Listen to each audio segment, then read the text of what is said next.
My brother said, "It's getting crowded. Maybe skip this year with the kids." I said, "Of course." Then my daughter saw a TikTok. Christmas karaoke, party hats, champagne, all in my parents' living room. I took a photo of the $8,000 gift stack we wrapped and sent, donating these. Someone else will enjoy. 30 minutes later, my dad was at my porch, pale. I opened the door and said, my brother said, "It's getting crowded. Maybe skip this year with the kids." I said, "Of course." I smiled when I said it, like it was no big deal, like I hadn't already wrapped 12 gifts, like my daughter hadn't been practicing Jingle Bell Rock for the family karaoke, like my son didn't draw a custom holiday card with every cousin's face and a glitter glue star over grandma's head. We stayed home, ate leftover mac and cheese. I told them it was a quiet Christmas this year. Just us. I made it sound special. Then, 2 days later, my daughter came into the kitchen holding her phone. "Mom, look." It was a TikTok, not even private. Hashtagged Christmas Chaos, with 3 party hats and a champagne emoji. I watched in silence. My parents' living room. Red streamers. Gold hats. Karaoke mic. Everyone laughing. Everyone except us. I saw my brother leading a toast. My dad handing out sparkling cider. My mom dancing with someone's baby on her hip. Every cousin. Every friend.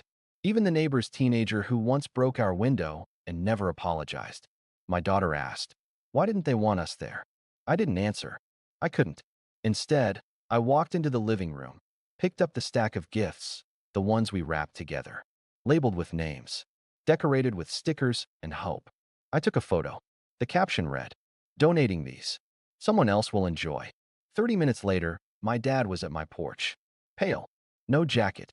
No words. I opened the door and said, "You did say skip this year." And I shut it again. Quietly. Firmly. They didn't always say it out loud. But the pattern was clear. I was the one who helped. My brother was the one they celebrated. I paid for their groceries last March. Quietly sent $300 when the water heater broke. Covered Dad's dental bill. $1,100 they forgot to reimburse. Every time, it was just until things settled down. Meanwhile, my brother showed up late to dinner, brought store-bought pie, and got praised like he built the table himself. Last summer, when my car broke down, I didn't ask anyone for help. Took a second freelance project, skipped meals, paid for the repairs myself. 3 weeks later, I saw my brother post a video, my parents surprising him with a new set of tires. His car, their gift. When my daughter made the honor roll. Silence.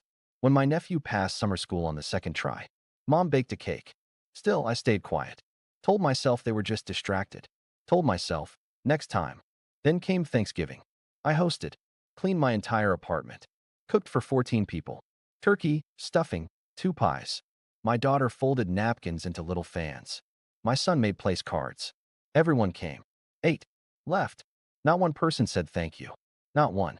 But 2 days later, my mom texted me a screenshot of a Facebook memory from 2014. "Remember when your brother hosted that amazing Thanksgiving?" One picture. One plate of takeout. Zero irony. I stared at it for 5 minutes before replying. "You know I hosted this year, right?" She replied with a thumbs up emoji. That was the moment I felt it. That slow, crawling realization. I'm not family. I'm a resource. The truth was everywhere once I started looking. My brother had never once paid rent when he lived at home till 30. I, on the other hand, sent money even after moving out. When my sister-in-law's birthday came around, they sent flowers and posted tributes. For mine, a happy B-day. In the group chat, sent at 9:48 p.m. And the kids? They were invisible. My parents loved having grandchildren. They just didn't love my children. When my daughter had pneumonia, no calls. When my son performed at his school concert, I sent a video. My mom replied, "He's cute, but why does he wear those glasses?" That was her only comment. I kept swallowing it. Until this Christmas, I had spent $8,000 over 4 months. Yes, 8,000. And not on nonsense. I wanted this year to be different. I bought custom jackets for every cousin. I ordered hand-carved ornaments from Etsy, each one with a name, a date, a small memory engraved. I saved for the karaoke machine, rented a professional one, even paid extra to have it delivered early. I bought champagne, sparkling juice for the kids, a catering order for 25 people, paid in full, and the gifts. God, the gifts. Books for everyone. Personalized. Labeled. Stacked in perfect, glittering towers. I even bought my mom a necklace I'd seen her admire through a store window last year. $950. It sparkled like a promise I wanted her to keep. And when my brother said, "It's getting a little crowded, maybe skip this year with the kids," he said it like he was doing me a favor. Like I'd be relieved. Like I was a burden no one wanted to carry anymore. And I still said, of course. Because that's who I was. The one who said yes. The one who gave. But I was already unraveling. Quietly. Underneath the fake smiles and folded towels. I canceled the automatic transfer to my parents' account. Paused the recurring grocery delivery. Blocked access to the shared Amazon Prime. Little acts of rebellion. Almost invisible. But they felt like gasoline in my blood. And then, the final push, the TikTok. My daughter showing me the party we weren't invited to. My son asking why no one wanted his drawing this year. The room full of people. The gifts in our living room. And that was it. The end of pretending. The end of next time. The end of silence. I didn't plan to go. But the next morning, I stood at the mirror and didn't recognize myself. Not in a scary way, in a free one. There was nothing left to lose. I braided my daughter's hair. Packed snacks for the car. Told the kids we were just dropping something off. "Are we still doing the karaoke?" my daughter asked. I forced a smile. "Not today." We drove in silence. Christmas music played softly on the radio. I turned it off halfway through Silent Night. 3 blocks from my parents' house, I started seeing the cars. 20, maybe more. Parked on sidewalks. Overflowing onto neighbors' lawns. Someone even had a valet sign stuck in a planter. I parked around the corner. Gave the kids headphones and juice boxes. Told them I'd be back soon. My daughter said, "If Grandma's mad, I can say sorry." That cracked something inside me. I kissed her forehead and said, "You didn't do anything wrong. Never forget that." Then I walked. The air smelled like cinnamon and roasted meat. I could hear the karaoke machine before I reached the porch. Someone was butchering Last Christmas. I paused, then rang the doorbell. My mom answered, mid-laugh, drink in hand. When she saw me, her whole face froze. "Oh, you're here." I didn't speak. Just stepped inside. The music kept playing, but every face turned to stare. My brother was by the fireplace, holding a beer. His wife in the corner, posing for photos with matching sweaters. My dad was pouring cider like it was a state banquet. I stopped in the center of the room. "This party," I said, loud enough for everyone. "I paid for it." Silence. "The karaoke?" "I rented it." "The champagne?" "Mine." "The catering trays?" "I prepaid them weeks ago. You know, back when I thought we were all invited." My brother stepped forward, hands raised like I was a bomb. "Look, I didn't mean." I cut him off. "No, you did mean it. You said it was too crowded. You said, maybe skip this year with the kids. You said it like we were clutter." Murmurs rippled through the room. My mom tried to laugh it off. "You're blowing this out of proportion." "Really?" I said. "Then explain why I watched a TikTok of you all singing and dancing while my daughter cried in the kitchen." A neighbor shifted uncomfortably. Someone's kid stopped mid-cookie bite. My dad finally spoke. "You could have called." "I could have," I said, my voice sharper now. "I called for 15 years. I showed up. I paid. I forgave. I stayed silent while you made my children feel unwanted. That ends today." I took out a small bag. Inside, the $950 necklace and a card. "This was your gift," I told my mom. My daughter helped write the card. "You can have it." I placed it on the coffee table. "It's the last thing you'll ever get from me." Gasps. Some people stared at their drinks. Others looked at the floor. I'm done. Done paying for people who don't see me. Done pretending this is a family when it's just a performance with me footing the bill. My mom took a step forward, voice trembling. "You don't have to do this. We were going to call you the next day. You already had the party. You toasted champagne. My son asked why Grandpa didn't want his drawing. You were busy singing karaoke with strangers." Then I said it. "Check the bank app." I froze the family account. My dad blinked. "The mortgage?" "Not my responsibility." He opened his mouth, but then, the door creaked open behind me. My daughter walked in. She must have followed me from the car. She still wore her sparkly dress, her hair done in tiny curls. She held a small paper snowflake she'd made. She saw the crowd, the lights, the untouched karaoke mic, and whispered, "Mommy, can we still do the song?" My dad looked at her like she'd appeared out of thin air. I turned to her, gently took her hand. "No, honey. We're going home." We turned to leave. And that would have been the end. But then, from the back of the room, a voice called out, "Wait." Everyone turned. It was my cousin, Daniel, the quiet one. Never posts. Never speaks. He stepped forward, face pale, holding his phone. "I think you all should see this," he said. On his screen, a screenshot of a group text. One I wasn't in. From 2 weeks ago. My brother. "Should we tell her we're still doing it? Or just let her think it's canceled?" His wife, "Don't. She'll come anyway. Just don't respond." My mother, agreed. "Less drama if she's not involved." Daniel read it out loud. Every word. Silence fell like snow. Heavy. Still. I looked at them all. My brother, white as a ghost. My mom trembling. My dad, quiet. No one said a word. Not even now. I didn't gloat. Didn't scream. Just said, "You didn't forget me. You erased me. But I remember everything." Then I turned, held my daughter's hand tight, and walked out the front door. This time, no one followed. The silence lasted exactly 11 hours and 38 minutes. That's how long it took for the first text to come through. 10:42 a.m. Mom. "We didn't mean it that way." 11:09, my brother. "You're overreacting. You should have just asked." 11:26, Dad. "Can we talk?" I didn't respond. Not because I was punishing them, but because I finally understood the difference between distance and dignity. They didn't know what to do with that. By noon, the group chat lit up. My brother's wife tried sarcasm. "Hope the milkshakes were worth it." Someone else chimed in. "Why humiliate the whole family over one party?" That's when I started taking screenshots. I wasn't emotional. I was building a file. And while they ranted, my kids were curled up on the couch, watching cartoons with party hats still on their heads. My daughter asked, "Are they still mad?" I said, "They're confused. But that's not our fault." She nodded, then said something I'll never forget.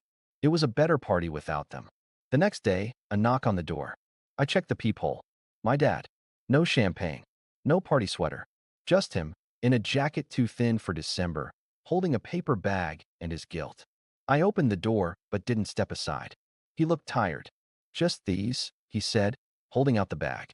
Inside, a flashlight keychain for my son, a snow globe with glitter for my daughter, and a card. The handwriting mine. The card was the one we'd written and left behind. The one they never opened. He said, "I didn't know they did that." The messages. The TikTok. I didn't ask how much he knew. He added, "I tried to stop them, but I didn't." And that's on me. That part, that almost broke me. Because it sounded like the beginning of an apology. But then he said it. "You didn't have to embarrass us." There it was. My jaw clenched. I stared at him, then replied, "You're embarrassed." "I'm traumatized." He shifted his weight, looked down at the doormat like it might defend him. I handed the bag back. "Give it to someone who claps for cruelty." He didn't argue. He turned and walked down the steps, one hand still in his pocket, the other empty. That night, the next wave began. My cousin sent me a message. "Your mom says you're freezing the account just to punish them." Then another. "She said you canceled the car, too." That's just cruel. I didn't respond. Just forwarded every lie to my lawyer. Because yes, the car was canceled. The account was frozen. The balance was mine again for the first time in years. I wasn't being cruel. I was closing the tap. They could scream, but they'd do it with their own breath now, not mine. The day after Christmas, I got an email. From a family friend. Subject, "What happened?" Inside, a screenshot of a Facebook post. My mom, smiling beside my brother, holding a coffee mug. Captioned, "Grateful for the people who show up. Not just when it's easy." I laughed out loud. Because there she was, performing again. The family stage. The guilt theater. Front row seats for anyone who never questioned her narrative. That's when I made a decision. I replied with a link to the TikTok. No words. Just the video. No context. Let the truth speak for itself. She didn't reply. But 3 hours later, my aunt messaged me. She's crying. "Hope you're happy." No, I wasn't happy. But for the first time, I was free. Then the escalation. 5 days after the party, my daughter's school called. Receptionist's voice quiet, hesitant. "Your mother stopped by. Said she was dropping off something. Asked to see your daughter." My stomach turned. "She what?" "She didn't get past the front desk. But she insisted she had a right. Said you were keeping the kids from her." My hands went cold. My chest burned. I thanked the woman, drove straight there, and picked up the box they handed me. Inside, the art project my daughter made for her. The mug. The card. Everything we had wrapped with care. Returned. Like trash. Underneath, a note. Stop punishing us. The kids deserve to decide for themselves. That was the final straw. I went home, scanned everything into a file, created a backup, labeled it boundaries. Then I wrote a message. No emotion. No openings. You are not to approach the school again. If you wish to speak, go through my attorney. This is a legal boundary. No reply. Until 3 hours later. Not from her. From my dad. If you think you can cut us off and keep the grandkids, you've got another thing coming. I read it. Twice. Calmly. Then I took a screenshot. Sent it to my lawyer with the subject line, just in case. That night, I lit a candle. Not for them. For me. For the version of myself I was finally releasing. The silent, giving, apologizing shadow who waited for gratitude that never came. I watched the flame dance and whispered one promise. They will never use my kindness as currency again. I was done paying to be invisible. Done paying to be overlooked. Done giving people more access to me than they earned. My kids were sleeping in the next room, warm, safe, loved.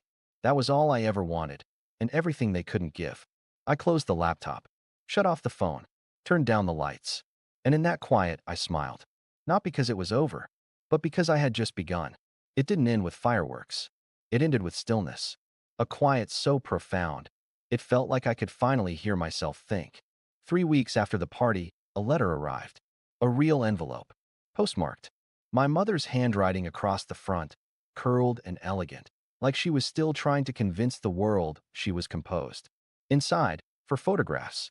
One of me, age 6, asleep on the living room floor with my teddy bear. One of me and my brother in matching Halloween costumes.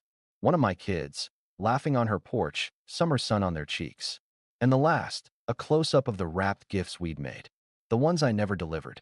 On the back, she'd written, "We didn't mean for it to end like this. But you chose distance. No apology. Just blame. No mention of what they did. No acknowledgement of the betrayal. Only a passive-aggressive conclusion. I was the one who broke it." I stared at the photos for a while. Then I folded them back into the envelope and slid it into the drawer, next to the school supply coupons and broken charger cables. That's what their love had become, another expired thing I didn't want to deal with. New Year's Eve came without incident. The kids danced in socks on the living room rug, holding plastic flutes of apple cider, shouting countdowns 5 minutes too early. I let them, because that joy was real. At midnight, I didn't post a single resolution. No manifestos. Just 3 whispered promises to myself. No more guilt. No more giving to prove I matter. No more shrinking to fit their script. In January, I found space. Literal space. In my bank account, where their mortgage used to drain me. Emotional space. In my head, where their judgment used to live rent-free. And physical space. In my home, where I finally rearranged the living room without thinking, will Mom like this when she visits? Because she won't. She's not invited anymore. And I don't miss her. I miss the version of her I tried to create. The fantasy, but not the woman who told my children, in silence, that they weren't enough. Not the man who watched and said nothing. Then came the voicemail. Mid-January. From my dad. "Your mother isn't doing well. She doesn't sleep. She's depressed. You should come by. For the kids, at least." As if their pain now belonged to me. As if parenting their emotions was still part of my job. I listened to it once. Then I archived it. I didn't even tell the kids. Because that guilt? It wasn't theirs to carry. And mine. I'd already buried it. Mid-February brought the next play. A message from my brother's wife. "Your mom wants to invite the kids to her birthday brunch." Just the kids. No drama. I stared at it for 5 full minutes. Then I replied, "Tell her to have her lawyer call mine." A minute later, she sent a thumbs-up emoji. Their favorite weapon, weaponized politeness. But not everyone disappeared. My grandfather, the only one who never asked me for money, called. He said, "I saw the TikTok." I froze. He continued, "I saw how your daughter looked. I saw how they looked through her." I didn't speak. He said, "I changed my will. I just wanted you to know. Your mother won't like it. But she hasn't liked much since you stopped funding her." And for the first time, I cried. Not because of the money, but because someone had finally seen me. Not as a giver. Not as a burden. Not as too much. Just as me. I haven't spoken to them since. No birthday cards. No fake holiday texts. No Facebook memories to make me second-guess my decision. But I haven't blocked them either. I want them to see the photos of our family hikes, of my son's birthday party with real laughter and no forced hugs, of my daughter's honor roll award with friends cheering. I want them to scroll through my life and realize they're not missing me. They're missing the chance to become better people. And that chance is gone. I didn't write a final message. No grand speech. No email marked closure. I just stopped replying. I stopped explaining myself to people committed to misunderstanding me. That is power. That is peace. My daughter once asked me, will we ever see them again? I said maybe, but they'll have to find us at a place we've already arrived. She asked what that meant. I told her, they'll have to rise to meet us. We're not lowering ourselves anymore. She smiled, said, good, then went back to drawing hearts on her homework folder. They still send things. A Christmas card in July, old photo, new passive aggression. A box of dollar store toys with no note. A forwarded email from my cousin, asking if I'll let bygones be bygones. But I won't, because bygones is how abusers rewrite the script. And I'm no longer part of their play. This is the part where I should say I forgave them. But I didn't. And that's okay. Forgiveness isn't mandatory when the harm was intentional. I chose healing. That's enough. I chose peace. That's more than enough. I am not the family's therapist, not their wallet, not their scapegoat. I am not their lost daughter. I am my children's whole world. And finally, I am my own.